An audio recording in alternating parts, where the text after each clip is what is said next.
ప్రపంచ కుబేరుడు, టెస్లా అధినేత, స్టార్లింక్ అధినేత, ట్విట్టర్ అలియాస్ ఇప్పుడు ఎక్స్ అధినేత అయినటువంటి ఎలన్ మాస్క్‌కి వరుస షాక్‌లు తగిలినాయి. ఆర్థిక షాక్‌లు.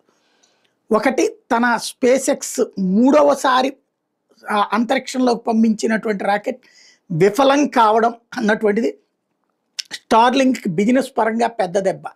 వాస్తవంగా మొన్న ఈ మధ్యనే ఏదైతే అంతరిక్షంలో చిక్కుకుపోయినటువంటి వ్యోమగాముల్ని కిందకి తీసుకురావడంలో ఫెయిల్ అయినటువంటి సంబంధించినటువంటి సంస్థ నుంచి తాను తీసుకుని కాంట్రాక్ట్ సాధించడం ద్వారా సక్సెస్ అయ్యాడు. వాళ్ళ షేర్లు అవి భారీగా పెరిగినాయి.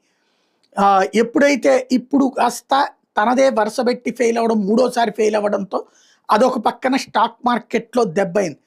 రెండో పక్కన యూరప్ దేశాల్లో ఈయనకి సంబంధించిన టెస్లా కార్ల మార్కెట్ ఒక్కసారిగా డౌన్ అయిపోయింది.